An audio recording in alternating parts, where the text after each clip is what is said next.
अवसर हर सुबह आपका दरवाज़ा खटखटाएँगे, लेकिन अगर आप खुद ही सोते रहे, तो वो धीरे से निकल जाएँगे। अभी सुबह का 4:50 हुआ है और मैं अपनी स्टडी का पहला स्लॉट यहाँ पे करूँगी। आंसर राइटिंग करूँगी बिल्कुल एग्ज़ाम लाइक कंडीशन में कि ब्लैंक पेपर होगा मेरे पास, पेन होगा, पानी की बोतल होगी।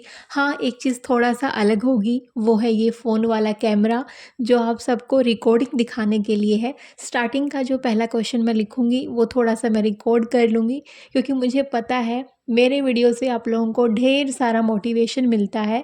और यहाँ पे जो मैं लिख रही हूँ पहला क्वेश्चन, वो स्वामी विवेकानंद पे है।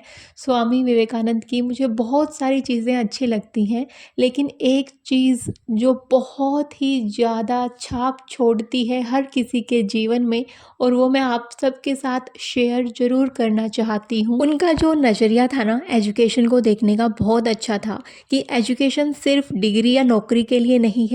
एजुकेशन वो है जो डर ख़त्म कर देती है। एजुकेशन वो है जो कॉन्फिडेंस देती है। एजुकेशन वो है जो एक कैरेक्टर बनने में मदद करती है, जो सही इंसान बनना सिखाती है, वो है एजुकेशन। तो अगर आपने अपनी एजुकेशन छोड़ दी है, तो फिर से इन सब चीज़ों के लिए शुरू करें। और यहाँ पे ब्रेक टाइम में मैं हमेशा बाहर निकलती हूँ वेदर देखने के लिए, मौसम देखने के लिए, नेचर देखने के लिए। और 7:10 पे किचन के काम शुरू हो गए हैं। आज जो है फ्रिज की डीप क्लीनिंग मैं कर रही हूँ मेरी हाउस हेल्पर के साथ मिलके। ये हाउस हेल्पर ने अभी 2 दिन पहले ही जॉइन किया है मुझे, यानी कि ये न्यू फैमिली मेम्बर हैं। बिल्कुल, एक स्वामी विवेकानंद जी ने एक और चीज़ बोली थी कि service to humanity is service to God, यानी कि जो गरीब है वही भगवान है और जो मदद है वही पूजा है। और एक और चीज़ उन्होंने बोली थी कि वुमेन एजुकेशन को लेके कि एक औरत अगर एजुकेटेड नहीं है तो पूरा देश पीछे है। तो जब पूरा देश पीछे है, तो एक फैमिली बिना औरत के एजुकेशन के आगे कैसे निकल सकती है, प्रोग्रेस कैसे कर सकती है।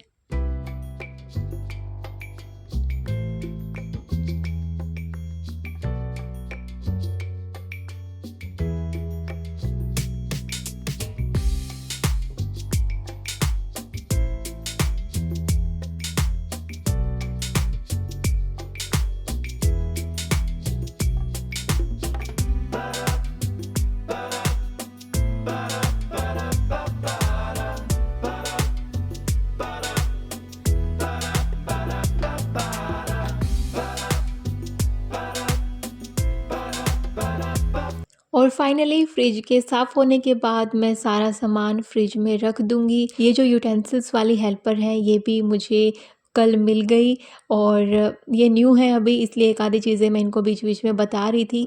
और मैंने यही टाइम पे इनको जानबूझ के बुलाया था ताकि मैं किचन में अवेलेबल रहूं। नहीं तो इनका टाइम मॉर्निंग का 6 ओ क्लॉक है, ताकि सुबह जब भी खाना बनाना हो, बर्तन, किचन, स्लैब सब साफ़ मिले।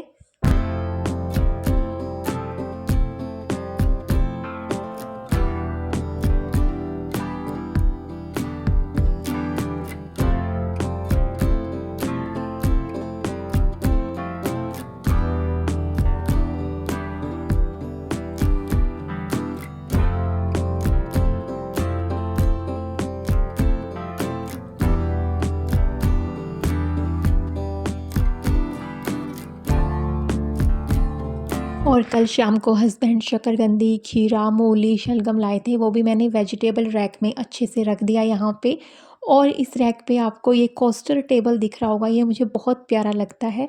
ये कोस्टर यूज होते हैं गरम चाय के कप या गरम दूध के कप रखने के लिए, जो भी गरम चीज़ें हैं वो रखने के लिए। और ये मेरी मदर इन लॉ ने मुझे दिए थे। और फाइनली अब बारी थी काउंटर टॉप को साफ़ करने की, क्योंकि मुझे अभी बनाना था ब्रेकफास्ट, तो इसलिए मैं काउंटर टॉप को अच्छे से साफ़ कर रही हूँ।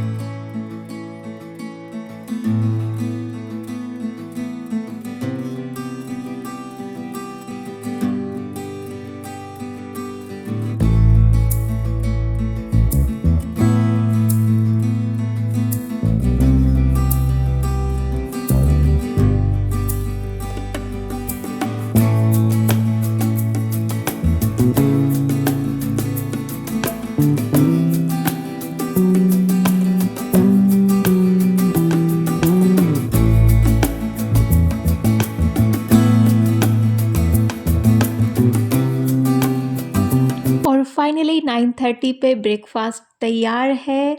नारियल की चटनी, गर्मा गर्म सांभर और स्टीम निकलती हुई इडली।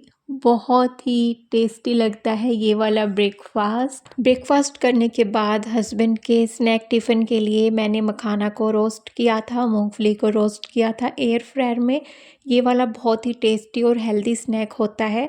और फिर मैंने थोड़ा सा पढ़ाई किया था। फिर अभी 12 बजने वाला है दोपहर का, और मैं सुबह, आपको पता है कि मैं वेदर देखती हूँ, और मैं इसी के भरोसे थी कि आज खिली धूप निकलेगी, लेकिन धूप का तो कहीं नामो निशान नहीं है।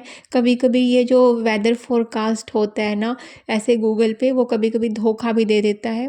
इसलिए मैंने सुबह हेयर वॉश भी नहीं किया कि दिन में ही हेयर वॉश करना है, और सुबह मैं नहाई भी नहीं तो मुझे सुबह सुबह नहाना बहुत अच्छा लगता है। मुझे लगा था आज हेयर वॉश करना है तो दोपहर को ही नहा लूँगी। और फिर मुझे लगा कि यार धूप पता नहीं अभी कैसे निकलेगी, तो फिर अभी कपड़े भी मेरे को सुखाने थे। जैसे भी रहते हैं कपड़े, अगर बाहर धूप नहीं निकलती तो फिर मैं अंदर ही डाल देती हूँ यहाँ पे इस रैक पे, क्योंकि अगर बाहर ठंडी होती है ना और धूप बिल्कुल भी नहीं होती, तो जैसे कपड़े आप सुखाओगे शाम को, लगभग वैसे ही आपको फिर वो अंदर सुखाने पड़ते हैं। इसलिए बेटर है, जिस दिन थोड़ा बहुत मौसम ठीक नहीं होता, मैं अंदर रूम में ही इस स्टैंड पे कपड़े सुखा देती हूँ, और नेक्स्ट डे तक ये भी ठीक रहते हैं कपड़े स्टैंड पे, बल्कि अच्छे से सूख जाती है अंदर। बल्कि बाहर ऐसे सुखाओ ना बिना धूप के तो कोई ज़्यादा फ़र्क नहीं पड़ता, सुबह जैसे डाले थे शाम को वैसे ही उतारने पड़ते हैं।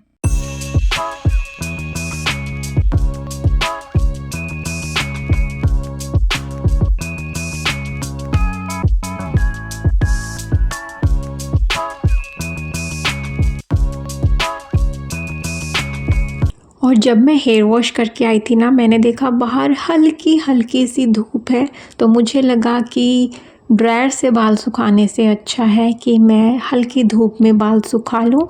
और आयुष और उसका फ्रेंड यहाँ पे गन गन प्ले कर रहे थे, और मैं यहाँ पे अभी अपनी स्टडी करूँगी।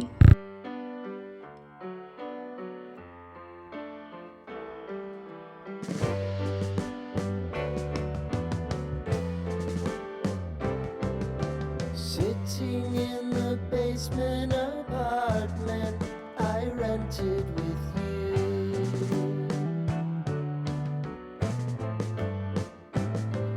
remembering the holiday party we had with the crew.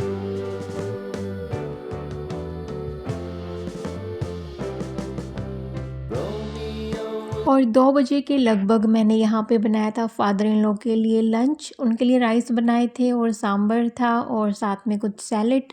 Ayush को सांभर राइस इतना पसंद नहीं है, उसको इडली ज़्यादा अच्छी लगती है, तो उसके लिए यहाँ पे मैं इडली चाट बनाऊँगी। क्योंकि मुझे भूख नहीं थी ज़्यादा, तो मैंने खाए थे सेब, और सुबह ज़्यादा हैवी हो गया था ना ब्रेकफास्ट। शाम का 5:30 हुआ है लगभग। वापस मैं लौटी हूँ अपनी पढ़ाई करने के लिए। अभी मैं पढ़ूंगी हिस्ट्री में भी मॉडर्न हिस्ट्री। वैसे मुझे पहले ना हिस्ट्री थोड़ा बोरिंग लगता था, लेकिन जब से मैंने एक स्टोरी की तरह पढ़ना स्टार्ट किया है, जैसे डिजिटल नॉवल हम पढ़ते हैं ऑनलाइन, वैसे तो मुझे अच्छा लगता है। और फिर यहाँ पे डिनर की तैयारियाँ शुरू हो गई हैं। आयुष की मस्ती हमेशा सुबह से लेकर रात तक शुरू रहती है। आटा ख़त्म हो गया था तो मैंने आटा को रिफ़िल किया, और मैं बनाऊंगी चपाती, और हस्बैंड बनाएंगे आज चूरमा।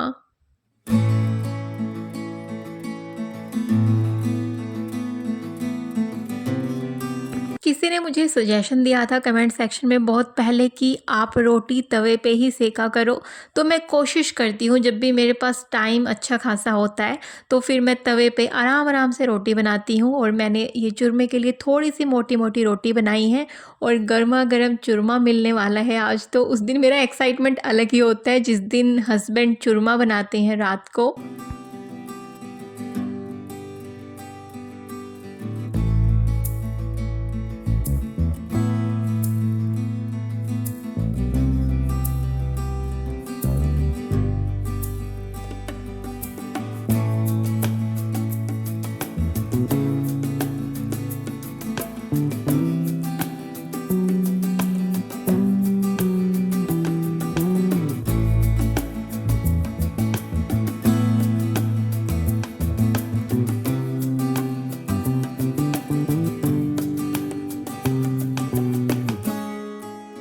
ने कमेंट में पूछा था कि आप पराठे कौन से घी में बनाते हो, तो घी हम किसी भी चीज़ के लिए मोस्टली आजकल अमूल घी यूज़ करते हैं। पराठे के लिए भी वही करती हूँ और अभी चूरमे के लिए भी वही यूज़ किया है। हम लोग चीनी यूज़ नहीं करते, बहुत सालों से हमने चीनी छोड़ा हुआ है, हम देसी खांड यूज़ करते हैं। और मैं जब रोटी बना रही थी और हस्बैंड चूरमा बना रहे थे, आयुष यहाँ पे दादू के साथ प्ले कर रहा है।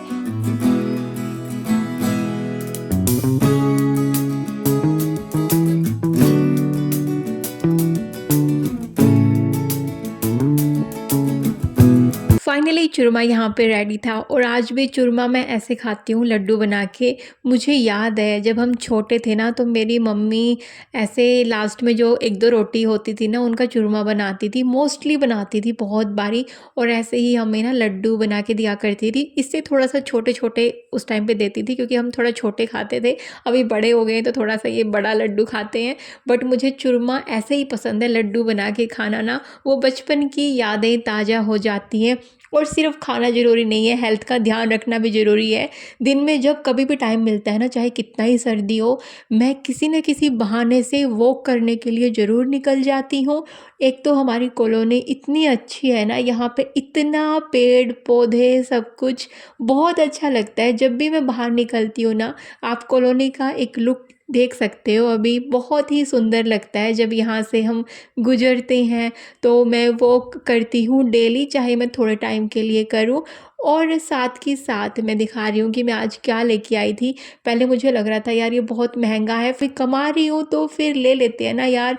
तो ये मैंने ब्रश लिया था जो ऐसे खुद से चलता है, मैंने इसको यूज़ किया और मुझे सीरियसली में लगा कि हाँ, वर्थ इट।